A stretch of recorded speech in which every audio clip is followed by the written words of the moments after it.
আচ্ছা, লাস্ট ক্লাসে আমরা সবাই বায়োলজি ওই যে পেজ নাম্বার বইয়ের পেজ হচ্ছে 59 মিওসিস কোষ বিভাজন। আজকে আমরা ওখান থেকে পড়বো।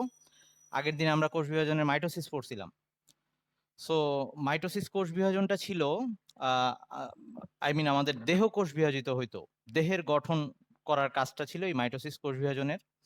এখানে একটা কোষ থেকে দুইটা নতুন কোষ আসতো, যে কোষটা ভাঙতো সেটাকে আমরা বলতাম মাতৃকোষ, আর নতুন যে কোষগুলো আসতো সেগুলোকে আমরা অপত্য কোষ বলতাম, বা মাদার সেল আর ডটার সেল এভাবে বলা হতো। আর এইখানে আহ, যদি আমাদের ক্ষেত্রে উদাহরণ দেই, সব প্রাণীর কিন্তু ক্রোমোজোম সংখ্যা সেম না। আমাদের ক্ষেত্রে আমাদের আহ, প্রত্যেকটা কোষে, এই দেহ কোষের প্রত্যেকটা কোষে ক্রোমোজোম সংখ্যা হচ্ছে 23 জোড়া বা 46টা। হ্যাঁ হ্যাঁ, বল আকিব। আচ্ছা, এখন পরে দেখা যাবে। ওকে, এখন হচ্ছে এই এই যে 23 জোড়া ক্রোমোজোম, এইটা প্রত্যেকটা কোষের মধ্যে সেম পরিমাণে থাকতো, মানে ভাগ হওয়ার পরে যে নতুন কোষ আসতো সেইখানেও আবার কোষের সংখ্যা ওই 23 জোড়াই থাকতো, মানে আমাদের ক্ষেত্রে দেহ কোষ। ওয়ালাইকুম আসসালাম, আয় আয় আয়, বস। তো এখন এই মিওসিস কোষ বিভাজনের সময়, সরি, মাইটোসিস কোষ বিভাজনের মাধ্যমে আমাদের বডি তৈরি হইতো। এবং সেটা কখন থেকে শুরু হয়েছে আমাদের বডিতে? ওই যে ভ্রূণ অবস্থা থেকে, যখন জাইগোট তৈরি হয়েছে, শুক্রাণু আর ডিম্বাণু মিলে আমাদের যখন জাইগোট তৈরি হয়েছে, তখন থেকে আমাদের বডিতে মাইটোসিস চলতেছে, এবং সেটা মৃত্যুর আগ পর্যন্ত চলবে বা মৃত্যু পর্যন্ত চলবে আর কি। আর এই মাইটোসিস বিভাজনের মাধ্যমে আমাদের বডির প্রত্যেকটা পার্ট গঠিত হবে, এমনকি আমাদের জননাঙ্গ এই মাইটোসিস কোষ বিভাজনের মাধ্যমেই হবে। তো আমাদের বডিতে মিওসিস কোষ বিভাজনটা কখন হবে? আমাদের বডিতে মিওসিস কোষ বিভাজন প্রথম শুরু হবে আই মিন এই বয়সন্ধিকালের সময়। আই মিন যখন একটা ছেলে বা মেয়ে সন্তান জন্মদানে সক্ষম হবে, সেই সময়ে গিয়ে শুরু হবে এই মিওসিস বিভাজন। তার আগ পর্যন্ত আমাদের বডিতে শুধুমাত্র মাইটোসিস কোষ বিভাজন চলবে। সো মিওসিস কোষ বিভাজন শুরু হচ্ছে আমাদের বডিতে বয়সন্ধিকালে। সেটা মেয়েদের ক্ষেত্রে 9-10 বছর বা এরকম, মেয়েরা আগেই ম্যাচুরিটি লাভ করে। আর ছেলেদের ক্ষেত্রে, বা একটু লেটও হইতে পারে কারো কারো ক্ষেত্রে, ছেলেদের ক্ষেত্রে সেটা 12-13 বছর বা 14 বছর, এরকম আরো বেশিও লাগতে পারে। তবে এই জন্যই মেয়েদের বিয়ের বয়স হচ্ছে 18, ছেলেদের 21। ওকে, হ্যাঁ ওইটা নাই বোধহয় তোদের। ওকে, সমস্যা নাই, বসে আজকে এনজয় কর। আচ্ছা এখন, হ্যাঁ ওই যে ওদের যে শর্ট সিলেবাস দিচ্ছে ওটাই নাই। চ্যাপ্টার শেষ করি, তারপরে দেখা যাবে না, আজকে শেষ হয়ে যাবে এটা। তো এখন কথা হচ্ছে, এটা অবশ্য আবার ওই যে ইন্টার এই চ্যাপ্টারটা পুরো ডিটেলস আছে, তো এই জন্য হয়তো বাদ দিছে। খুব কঠিন কিছু না, শেষ হয়ে যাবে। সো এখন তার মানে হচ্ছে এই মিওসিস কোষ বিভাজনটা আমাদের বডিতে সব সময় চলে না, একটা নির্দিষ্ট সময় পর্যন্ত চলে। পুরুষের ক্ষেত্রে সেটা ওই 12-13 বছর বা বয়সন্ধিকালে শুরু হয়ে, সেটা মোটামুটি পুরুষের ক্ষেত্রে একদম অনেক এইজ, সেটা ধর 70-80 বা কখনো এরকম হইতে পারে, একদম শেষ বয়স পর্যন্ত চলবে। তার মানে একটা পুরুষ একদম বৃদ্ধ বয়সেও সে সন্তান জন্মদানে সক্ষম, মানে প্র্যাকটিক্যালি, হ্যাঁ, বা থিওরিটিক্যালি বলতে পারি। প্র্যাকটিক্যালি ডিফারেন্ট ব্যাপার হইতে পারে, কিন্তু মেয়েদের ক্ষেত্রে এইটা শুরু হবে এই 9-10 বছরে, এবং একটা নির্দিষ্ট টাইম পর্যন্ত চলবে। সেটা এক একজনের ক্ষেত্রে এক একটা এইজ হয়। সো এই এইজের পরে তার পক্ষে আর সন্তান ধারণ করা সম্ভব হবে না। ওকে, তাহলে এই মিওসিস বিভাজন হইতে গিয়ে ফার্স্টে আগে পড়ি যে এই জিনিসটা একটু বুঝি, যে মাইটোসিস কোষ বিভাজনটাকে বলা হয়তো, আজকের ক্লাসটা পুরো গল্পের মতো করে শিখে ফেল, মানে জিনিসটা খুব ইন্টারেস্টিং। আর আমাদের পুরা নিজেদের জিনিসপত্র এখানে।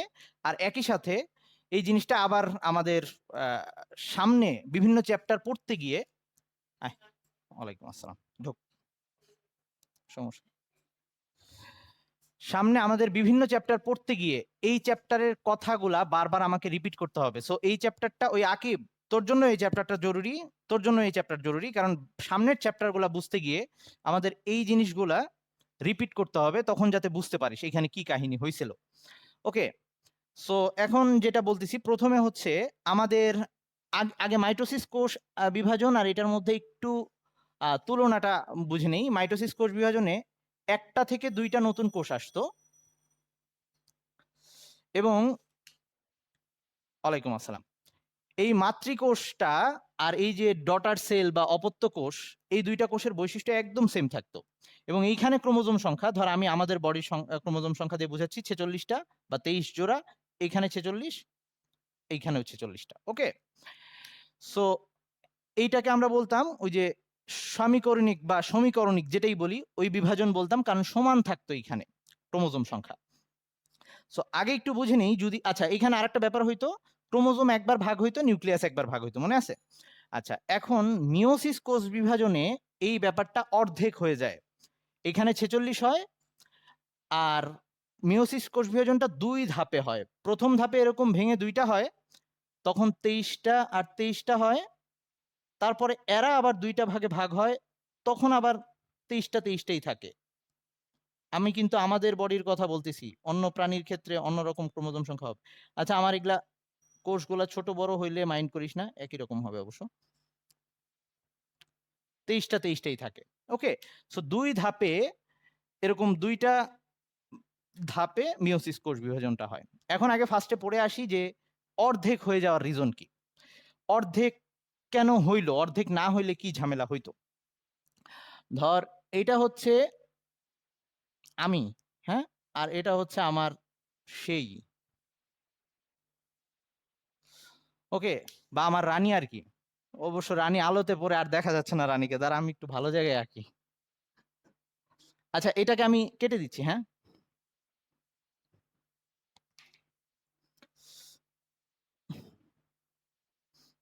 আমার রানীকে কি লম্বা দিব নাকি?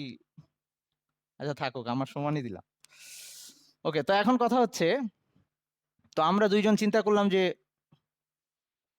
রাজপুত্র রাজকন্যা আনা দরকার।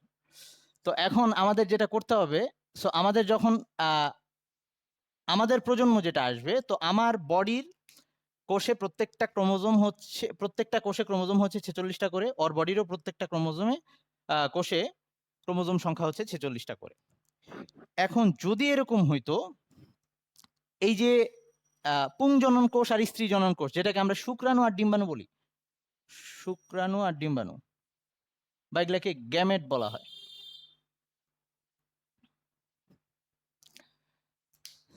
শুক্রাণু দেখতে এই শেপের হয়, ওকে, আই মিন মাথা পর্ষণ আর এরকম একটা লেজের পর্ষণ থাকে। তোরা 3 ইডিয়টস দেখলে দেখার কথা, অথবা ওই যে মুভিটার নাম যেন কি ভুলে গেছি, তিসমার খান, সেটাও দেখা যায়। ওকে, আর ডিম্বাণু দেখতেই নর্মাল একটু গোল শেপেরই।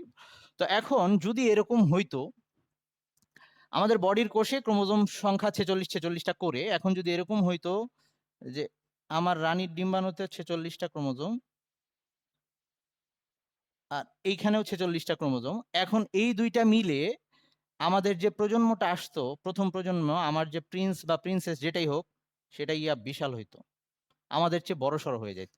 কারণ ও কয়টা করে ক্রোমোজোম নিয়ে থাকতো, ও থাকতো 46 দুগুণা কয়টা হচ্ছে তাইলে 92টা না, 92টা ক্রোমোজোম ওর ইসের মধ্যে। তো আমাদের তারপরে শখ হইতো যে আমরা নাতিপুতি দেখবো, ওকে বিয়ে দিতাম, আবার ওর প্রজন্ম আসতো 92টা নিয়ে 184টা। ওকে, দেখা যায় তো দাদা দাদিকে তুললে এরকম ঢেল মারতেছে। ওকে, আচ্ছা, আমরা ওরে কি কোলে নিবো আর আমাদের কোলে নিয়ে ঘুরতেছে, এরকম একটা অবস্থা। এর প্রজন্ম আরো বড় হবে, তার মানে আস্তে আস্তে যে অবস্থাটা হইতো পৃথিবীতে, মানে আর কি নড়াচড়া করার স্কোপ থাকতো না, বিশাল বিশাল প্রজন্ম, হ্যাঁ, মানে কোথায় যে গিয়ে দাঁড়াইতো, সেই আদম থেকে শুরু হইলে এতদিন আমরা যে কিরকম এক একটা সাইজ হইতাম, আর আমাদের পূর্বপুরুষদের সাইজ গুলা দেখে আমরা টিজ করতাম যে এরা কি, কোত্থেকে আসছে এরা, এরকম একটা অবস্থা। অবশ্য আমরাও তারপরে ভবিষ্যৎ যে প্রজন্ম ছিল তাদের কাছে এরকম টিজের শিকার হইতাম। তো আল্লাহ এই জিনিসটা ব্যালেন্স করছেন যে এই ব্যাপারটা যেন অলওয়েজ ঠিক থাকে। তাহলে সেটাই করা হয়েছে এখানে, যে এই শুক্রাণু আর ডিম্বাণুতে আমার যখন আমার বডির থেকে 46টা ক্রোমোজোমের 46টা এখানে না গিয়ে 43টা যাবে, মানে জোড়া জোড়া ক্রোমোজোম থাকে তো 23 জোড়ার থেকে 23টা যাবে, আর ওরকম ওই রানী থেকেও 23টা আসবে, তাতে আমার ওই যে আবার সুইট পিচ্চি জন্ম নিবে। ওকে, এটার আমরা কোলে নিতে পারবো। তো এই ক্ষেত্রে আবারও ওর বডিতে 46টা আসবে। সো এভাবে প্রতিবার অর্ধেক অর্ধেক হয়ে যাওয়াতে আমাদের প্রজন্মের আকার আকৃতিটা মোটামুটি সেম থাকতেছে, একটু লম্বা খাটো ওটা ডিফারেন্ট ব্যাপার, কিন্তু এই ব্যাপারটা মেনটেন হচ্ছে। তার মানে মিওসিসে এই ক্রোমোজোম সংখ্যা অর্ধেক হওয়া দরকার ছিল। ওকে, সো এই জন্য মিওসিসে এই ক্রোমোজোম সংখ্যা অর্ধেক হইতে গিয়ে আমরা কিন্তু এটা দেখছি প্রথমবার ভাগ হয়েছে 23টা। তার মানে ক্রোমোজোম ভাগ হওয়ার ব্যাপারটা প্রথমবারই হয়ে যায়। পরের ধাপে আবারও যে নতুন দুইটা দুইটা কোষ আসছিল, আই মিন লাস্টে একটা থেকে টোটাল এই যে শুরু হয়েছিল 46 দিয়ে, কেউ না দেখতে পারলে বলিস। প্রথমে গিয়ে অর্ধেক অর্ধেক হয়েছিল, আমি সব ব্যাপার বুঝাবো। তারপরে গিয়ে আবারও আর কোনো অর্ধেক না হয়ে সেম হয়েছিল, এরকম হয়েছিল। হ্যাঁ, 23 23। তাহলে ব্যাপারটা হচ্ছে এটা আমার শুরুর ক্রোমোজোম, সরি শুরুর কোষ, আর এটা আমার পাওয়া লাস্টের কোষ। হ্যাঁ, তার মানে আমি একটা কোষ থেকে এই ক্ষেত্রে 4টা নতুন কোষ পাবো, বা মিওসিসে 4টা নতুন কোষ সৃষ্টি হয়, যার প্রত্যেকটাতে মূল কোষটার অর্ধেক পরিমাণ ক্রোমোজোম থাকে। কিন্তু মাঝখানে কিন্তু দুইবার ভাগ হয়েছে, একবার ক্রোমোজোম ভাগ হয়েছে, আরেকবার ক্রোমোজোমের সংখ্যা সেম আছে। ক্রোমোজোমের সংখ্যা সেম থাকা এটার বৈশিষ্ট্যটা ছিল মাইটোসিসের বৈশিষ্ট্য। ওকে, তার মানে মিওসিস এটা 2 ধাপে যে ঘটে, এই প্রথম ধাপটার নাম হচ্ছে মিওসিস 1। হ্যাঁ, আমি এটাকে পুরোটা না লিখে M1 লিখলাম, মিওসিস 1, পরেরটা হচ্ছে মিওসিস 2। সো মিওসিস 1 এখানেই ক্রোমোজোম সংখ্যা অর্ধেক হয়ে যায়, এটাই প্রকৃতপক্ষে মিওসিস, বা এটাকে হ্রাসমূলক বিভাজন বলে, কারণ হ্রাস পায়। পরের বিভাজনটা যে আবার হয়েছে, এটা থেকে যে আবার দুইটা হয়েছে, এটা কিন্তু মাইটোসিসের মতোই। সো মিওসিস 2টা পুরাপুরি মাইটোসিসের মতো। তো এই দুইটা বিভাজনের মাধ্যমে পুরা কমপ্লিটলি একটা কোষ থেকে নতুন 4টা কোষ উৎপন্ন হয়, এবং সেই 4টা কোষে ক্রোমোজোম সংখ্যা মাতৃকোষের অর্ধেক থাকে। সো এখন বলি যে আমাদের এই বিভাজনটা কোথায় শুরু হবে।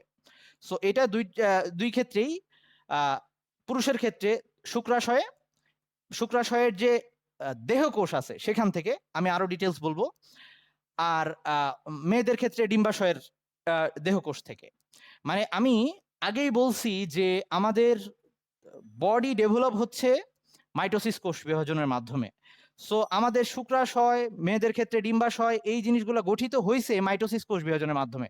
তার মানে শুক্রাশয়ের মধ্যে যে কোষগুলো আছে সেই কোষগুলো এরকম 46টা ক্রোমোজোমই বহন করতেছে, এবং তারা ওই ইয়া পর্যন্ত, আই মিন বয়সন্ধিকাল পর্যন্ত তারা মিওসিস বিভাজনে যায় নাই। বয়সন্ধিকাল হওয়ার পর সেই শুক্রাশয়ের মধ্যে যে এই 46 ক্রোমোজোম যুক্ত কোষগুলো আছে, যেগুলাকে আমরা পুংজনন মাতৃকোষ বলতে পারি, আর স্ত্রী এই মেয়েদের ক্ষেত্রে সেটাকে আমরা স্ত্রী জনন মাতৃকোষ বলতে পারি, মানে ওটা দেহকোষেরই অংশ ছিল, সেইটা বিভাজিত হওয়া শুরু করবে, এবং এই শেপের পুরুষদের ক্ষেত্রে শুক্রাণু, আর মেয়েদের ক্ষেত্রে এরকম ডিম্বাণু উৎপন্ন হবে। এদের ওই বিভাজনটা হবে মিওসিস বিভাজন, এবং ওইখানে একটা কোষ ভেঙে ভেঙে নতুন করে 4টা কোষ আসবে। এখন এখানে কিছু টার্ম আমরা ইউজ করব। আচ্ছা, একটু আমি একটা মেসেজ চেক করি, মেসেজ আসছে।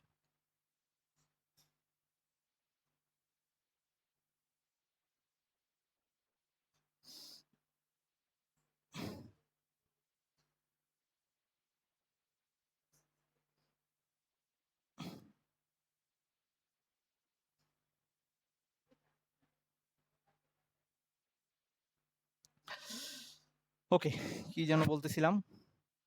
আচ্ছা হ্যাঁ, কিছু টার্ম ইউজ করব যেটা এই যে আকিব, তারপর হচ্ছে হামিম, তোদের জন্য সামনে লাগবে।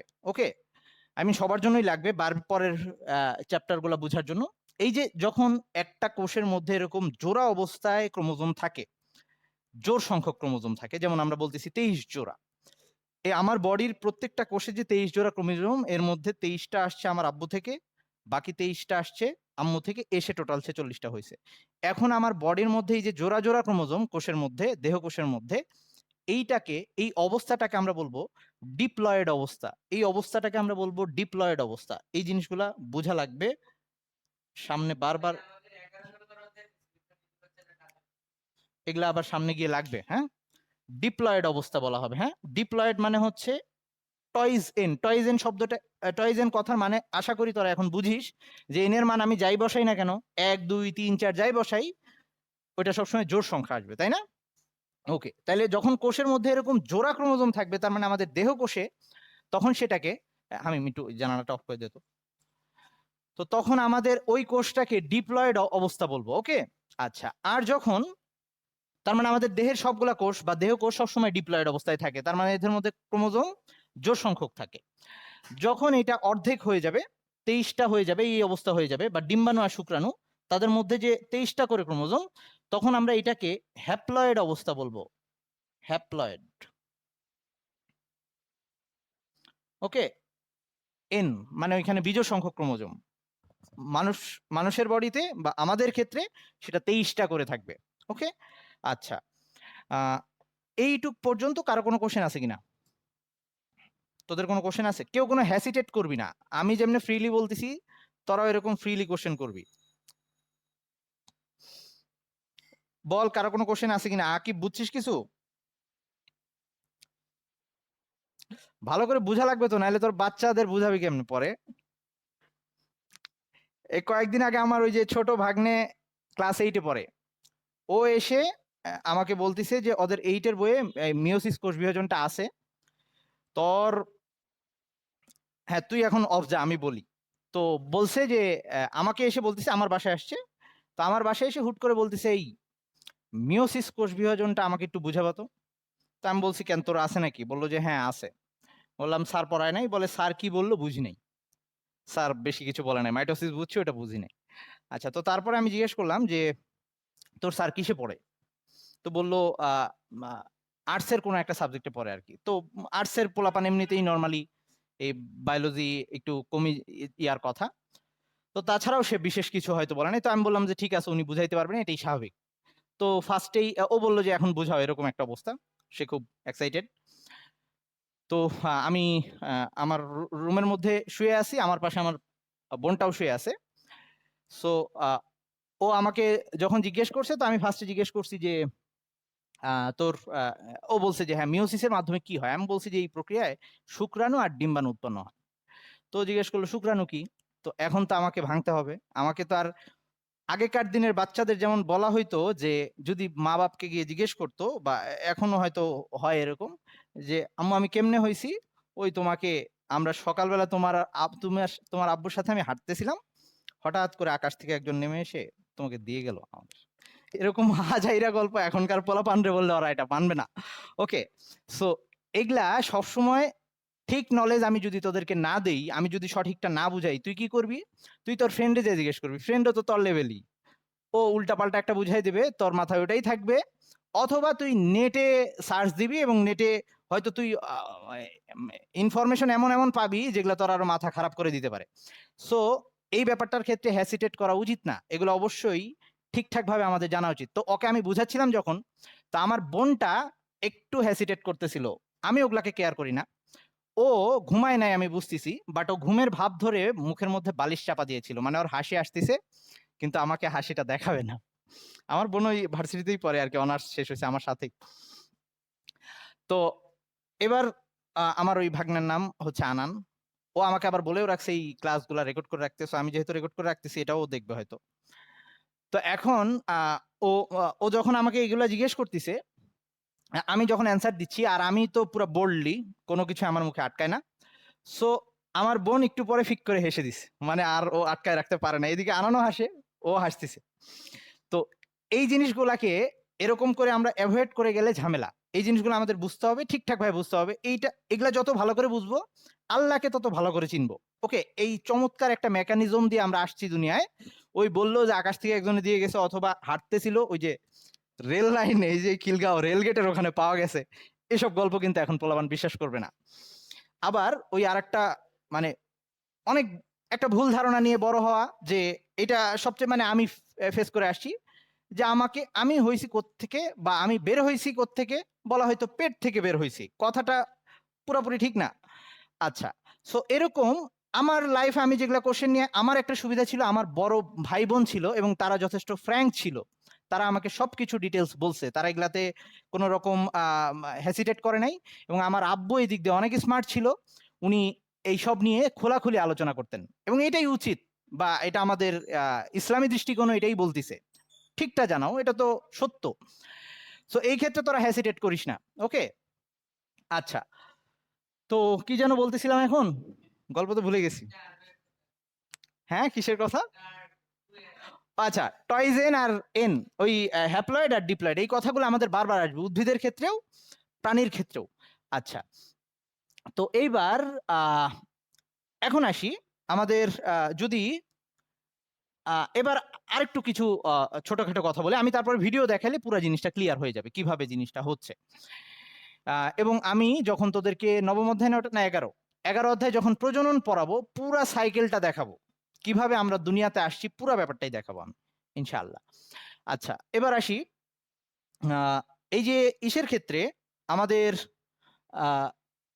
প্রাণীদের ক্ষেত্রে এই জনন প্রক্রিয়াটা, এইটা মানে প্রাণীর যে বংশবৃদ্ধিটা, এইটা দুই ভাবে হইতে পারে। একটা হচ্ছে যৌন জনন আর একটা হচ্ছে অযৌন জনন। মানে যেখানে যৌন জননের ক্ষেত্রে দুইটা বডি ইনভলভ হবে, অযৌন জননের ক্ষেত্রে বডির টাচ নাই, সেই ক্ষেত্রে একটা থেকে অটোমেটিক হবে। যেমন ধর গাছের ক্ষেত্রে পাথরকুচি পাতা ফেলে দিলে ওখান থেকে আবার নতুন গাছ হচ্ছে, বা গাছের ডাল থেকে আমরা যে নতুন গাছ বানাচ্ছি আসতেছে এরকম, এগুলা ক্ষেত্রে বা এগুলা বিভিন্ন উদ্ভিদ আর নিম্ন শ্রেণীর প্রাণীতে এগুলা দেখা যায়। বা বডির একটা পর্শন থেকে, যেমন ধর হাইড্রা,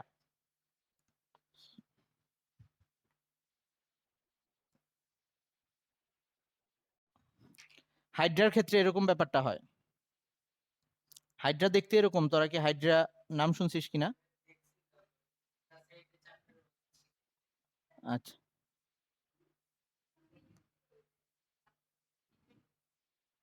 নিডারিয়া পর্বের প্রাণী। সো এইটাকে হাইড্রা, এই প্রাণীটা অনেক আনুবীক্ষণিক একটা জীব, মানে খালি চোখে দেখা যায় না। সো এই প্রাণীটা এরকম লাফায় লাফায় মুভ করতে পারে, এটা হচ্ছে তার বডি, এটা হচ্ছে মাথার পর্শন। সো এই প্রাণীটার জনন প্রক্রিয়া মানে বংশবৃদ্ধি প্রক্রিয়া কয়েকটা আছে, আমি একটা বলতেছি। একটা হচ্ছে তার বডির এরকম একটা অংশ ফুলে উঠে, এরকম একটা অংশ এরকম ফার্স্টে ফুলে উঠে, ওকে? তারপর এটাই আস্তে আস্তে এরকম নতুন শেপের হাইড্রা আকারে আস্তে আস্তে পুরো বডি থেকে বিচ্ছিন্ন হয়ে যায়, ওকে? এবং এই হাইড্রা যতবার কাটা হয় নতুন হাইড্রা হয়। মানে থিওরিটিক্যালি যদি আমরা বলি বা প্র্যাকটিক্যালি, এটাকে এভাবে মাঝে মাঝে বলা যায় যে হাইড্রার মৃত্যু নাই, এরকম বলে আর কি, ওকে? যে যতবারই কাটা যায় সেটা সেখান থেকে আবার নতুন হাইড্রা হয়। আচ্ছা, এবার আমাদের তার পরের যে ব্যাপারটা, সো যৌন জনন আর অযৌন জনন মানুষের ক্ষেত্রে সবসময় সেটা যৌন জনন প্রক্রিয়াই হবে। আরো ডিটেলস আমরা 11 নাম্বার চ্যাপ্টারে পড়বো। এখন আসি যে আমাদের এই কোষ বিভাজনের সুবিধা অসুবিধাটা কি, মানে অসুবিধা তো অবশ্যই নাই, সুবিধাটা কি? এটা না হইলে কি হইতো? একটা তো বললামই যে প্রজন্ম থেকে প্রজন্মতে আকার আকৃতি ঠিক থাকতো না, ওকে? আর আরেকটা হচ্ছে, আচ্ছা দাঁড়া একটু একটু ওয়েট।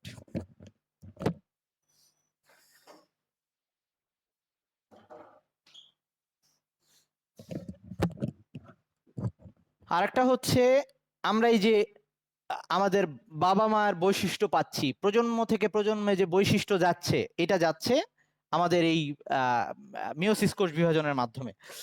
আমি কি আর কোনো টার্ম বাদ দিছি? তোদের কারো কোনো কোশ্চেন নাই? অলসো অনেক কোশ্চেন থাকা উচিত ছিল। আমাকে করতেছিস না ঠিকই, বন্ধুদের যায় করবি পরে, আর ওরা ভুলভাল অ্যান্সার দিবে। আচ্ছা, এবার আসি। হামিম, তোর কোনো কোশ্চেন আছে? তুই তো এটা পিএইচডি নিয়ে ফেলছিস। আচ্ছা আচ্ছা, ওকে।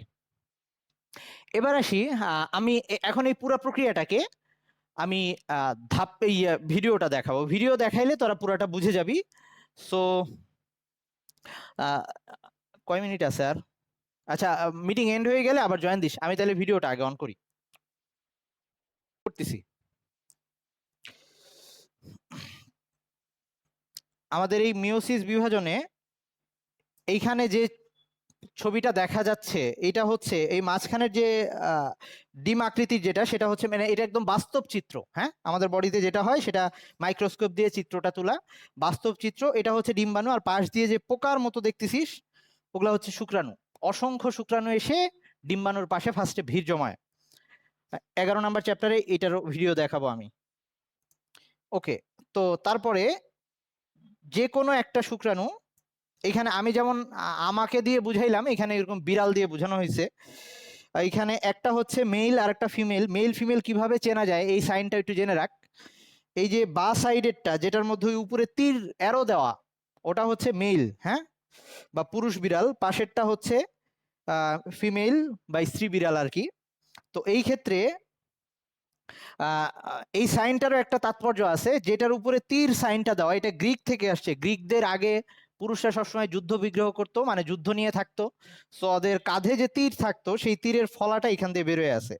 আর মেয়েরা বাসায় বসে রূপচর্চা করতো আয়না নিয়ে নতুন রাজার জন্য। ওকে, এখন যে রাজা আছে ওটা তো যুদ্ধে যে মরে যাবে, নতুন রাজা আসবে, সো এইটা আয়নার সাইনটা দেওয়া। ওকে, তো এই যে এইখানে এমব্রায়ো মানে এই দুইটা থেকে শুক্রাণু আর ডিম্বাণু মিলে একটু আগে যে কাহিনীটা হইলো, ওটা হওয়ার পরে এরকম ভ্রূণ আসবে, এই তারপরে এরকম এই যে ছানাপোনা চলে আসছে, তারপরে প্রজন্ম থেকে প্রজন্ম যাবে। ওকে, তো এটা হচ্ছে ডিম্বাণু আর এটা শুক্রাণু। সো এই যদি আমরা এটাকে এই যে জুম করে এখন যেটা দেখানো হচ্ছে, এগুলা হচ্ছে ওই যে বললাম না যে শুক্রাশয় আর ডিম্বাশয়ের কথা যে বললাম। আচ্ছা, একটু সামনে যাই, বোঝা যাবে না। শুক্রাশয় আর ডিম্বাশয়, এটা হচ্ছে মেইলের ক্ষেত্রে শুক্রাশয়ের একটা পর্শন, সেটা জুম করে দেখানো হচ্ছে। এইখান দিয়ে যে কোষগুলা দেখতেছিস, মানে শুক্রাশয়ের যে কোষগুলা, এগুলা প্রত্যেকটাই দেহকোষের অংশ, মানে এদের মধ্যে 46টা করে ক্রোমোজোম। ওকে, মানে এখনো এগুলা থেকে মিওসিস হয়ে তারপরে এই শুক্রাণু ডিম্বাণু আসবে। আর এখানে এই ফিমেল যেটা দেখতেছিস, এগুলা হচ্ছে ডিম্বাশয়ের কোষগুলা। এগুলাও এখন ওই 46টা ক্রোমোজোম নিয়ে আছে, এগুলা থেকে আবার ডিম্বাণু তৈরি হবে। আচ্ছা, তো এই যে এইটা হচ্ছে আমাদের বডির, আচ্ছা এটা কি বিড়ালের জন্য না আমাদের বডির জন্য আল্লাহ জানে। ওকে, 46 এরকম আমাদের বডিতে এরকম জোড়া জোড়া জোড়া জোড়া 23 জোড়া ক্রোমোজোম থাকবে, বুঝছিস? এই 23 জোড়ার মধ্যে বিভিন্ন জোড়া বিভিন্ন মানে আর কি বৈশিষ্ট্য, দেহের বিভিন্ন বৈশিষ্ট্যের গুলো বহন করবে। এই লাস্টের যে জোড়াটা, এই যে দুইটা দেখতে ডিফারেন্ট, ওই দুইটা হচ্ছে আমাদের সেক্স ক্রোমোজোম। মানে বাকি 22 জোড়া হচ্ছে অটোসোম বলা হয়, বা হ্যাঁ অটোসোম বলা হয় ওইটাকে। আর এই এক জোড়াকে বলা হয় সেক্স ক্রোমোজোম। এই এক জোড়ার একটা এক্স আর একটা ওয়াই। ওকে, এইটাই ওই ছেলে হবে না মেয়ে হবে তার জন্য দায়ী। সো এইটা ভাগ হয়ে আরগুলা ভাগ হয়ে চলে এই যখন 23টা হয়ে শুক্রাণুর মধ্যে যাবে, এই দুইটার যে কোনো একটা যাবে শুক্রাণুতে। ওকে, যে শুক্রাণুটা গিয়ে ডিম্বাণুকে নিষিক্ত করবে। সো আচ্ছা, ওই যে লাস্টেরটা, একদম লাস্টের জোড়াটা, আচ্ছা আমি যদি মাউসের কারসার দিয়ে দেখাই একটু, এই লাস্টের জোড়াটা, ধুর, ওয়েট ওয়েট একটু,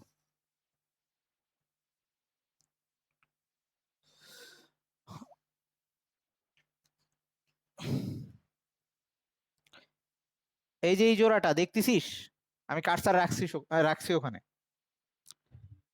ওকে, তো এই জোড়াটা ডিপেন্ড করবে, এই জোড়াটার উপরেই ডিপেন্ড করবে যে ছেলে হবে না মেয়ে হবে। আমি একটু এইদিকে চলে আইতো।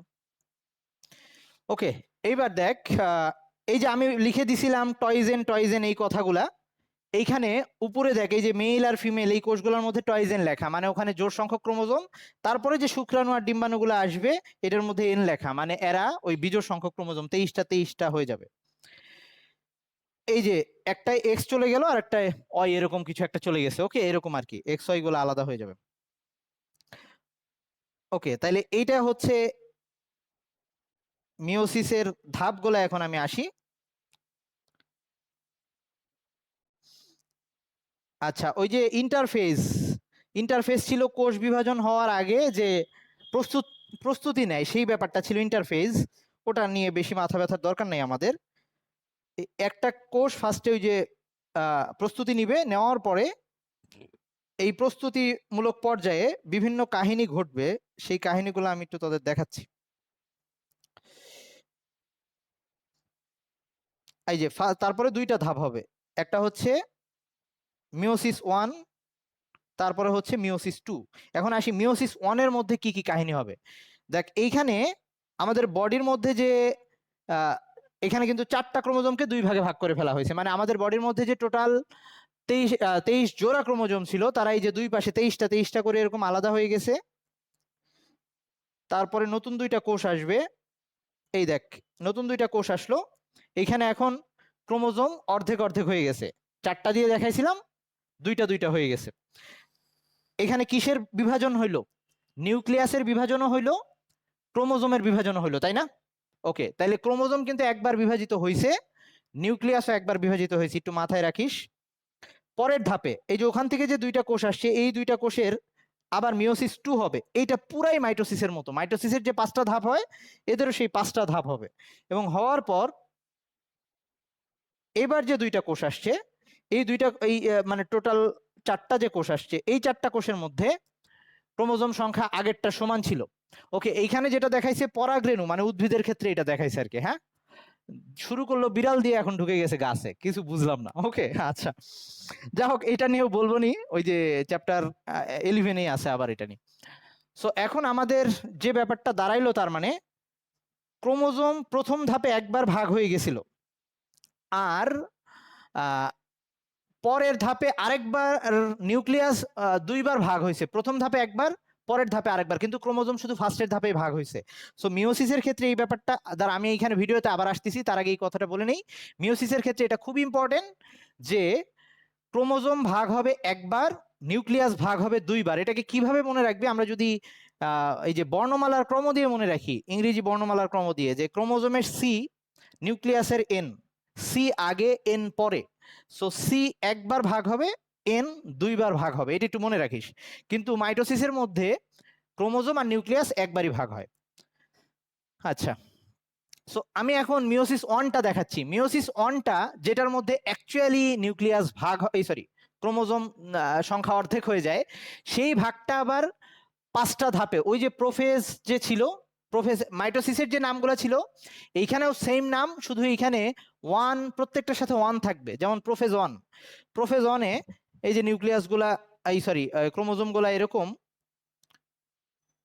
জোড়া বাঁধবে। দেখ এখানে জোড়া বাঁধতেছে, এখানে জোড়া বাঁধা ক্রোমোজোমগুলা একটা মায়ের ক্রোমোজোম আর একটা বাবার ক্রোমোজোম এরকম। হ্যাঁ, এই ক্রোমোজোমগুলোর মধ্যে এখন মায়ের বৈশিষ্ট্য আর বাবার বৈশিষ্ট্য দুইটাই তো সন্তানের মধ্যে যাবে।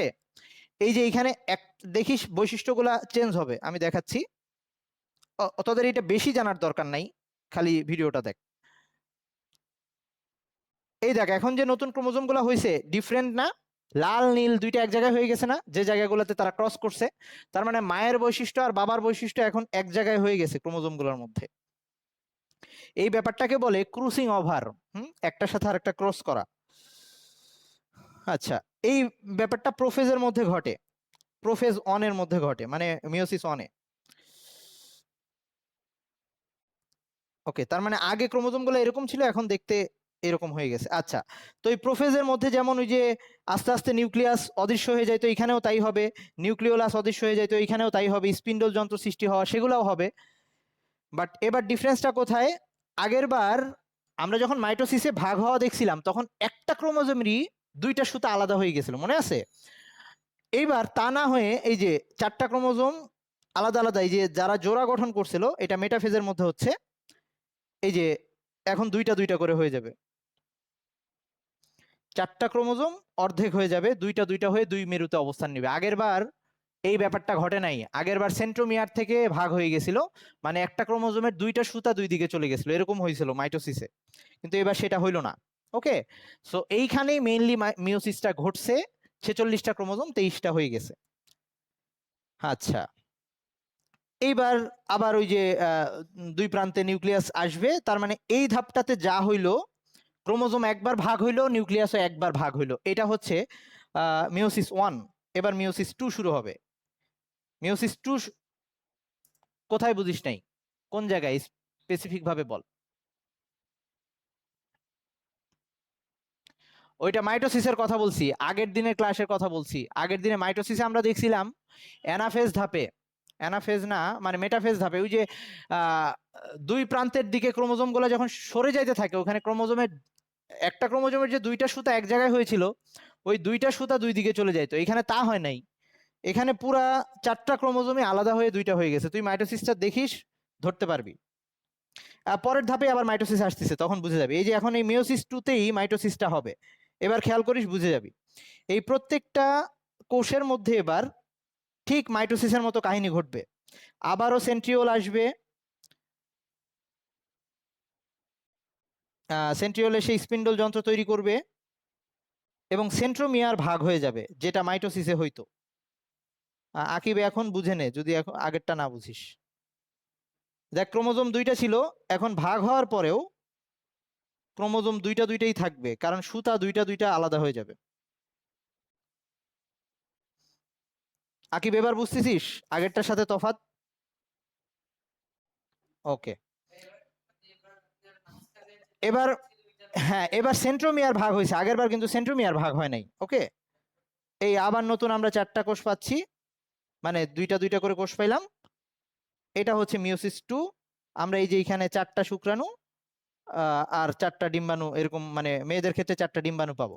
তো পুরুষের ক্ষেত্রে শুক্রাণু সবগুলাই ঠিকঠাক থাকে, কিন্তু মেয়েদের ক্ষেত্রে 4টা ডিম্বাণুর মধ্যে 3টা নষ্ট হয়ে গিয়ে একটা থাকে। ওকে, আচ্ছা, তাইলে আমাদের ইয়া করি, আবার বোর্ডে আসতেছি আমি। আচ্ছা, আবার বলতেছি, দাঁড়া আমি বোর্ডে আসি।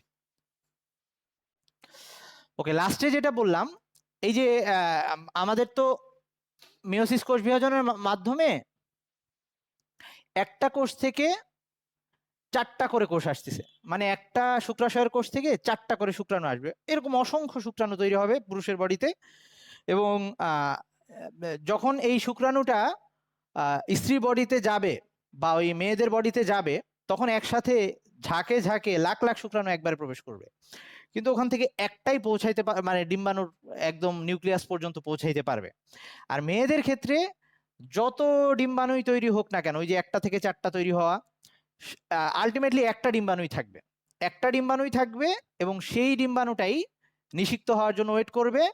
সেইটাই যদি নিষিক্ত না হইতে পারে, তখন সেটা ওই যে 28 দিন পর পর বডির থেকে বের হয়ে যাচ্ছে, আই মিন সাইকেল মিন্সের সময় যে ব্লাডের মাধ্যমে ওইটাই বের হয়ে যাচ্ছে, তার মানে ওই ডিম্বাণুটাই বের হয়ে নতুন আবার প্রসেস শুরু হবে, এভাবে চলবে ব্যাপারটা। ওকে, তাইলে আশা করি সবার এইটুকু ক্লিয়ার হয়েছে। তারপরে কারো কোনো কোশ্চেন থাকলে বলতে পারিস।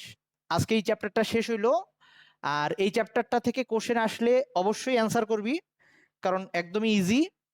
এবং কোশ্চেন কি আসবে সেটাও তুই জানিস, মানে বলবে হয় মাইটোসিসের ওই ধাপগুলা বলবে, অথবা মিওসিসের ক্ষেত্রে মিওসিস কোষ বিভাজন প্রক্রিয়াটাকে বর্ণনা করতে বলবে, অথবা এটার গুরুত্ব বলবে, এরকম সহজ কোশ্চেন। তোরা গাইড বা টেস্ট পেপার দেখিস, কোশ্চেনগুলো দেখলে বুঝে যাবি, ওই বোর্ড কোশ্চেনের বাইরে কিছু আসে না। আর যদি কোশ্চেন না থাকে, তাহলে আজকে আমাদের ক্লাস এই পর্যন্তই শেষ, বায়োলজি শেষ, আই মিন 3rd চ্যাপ্টারটা শেষ। আমরা এরপরে ওই যে ইয়া দেখে, দাঁড়া, এরপরে আমাদের সিলেবাসটা দেখে আমি জাজ করব কোন চ্যাপ্টার শুরু করব, বলে দিব, তোদের নোটও দিবনি, সমস্যা নাই।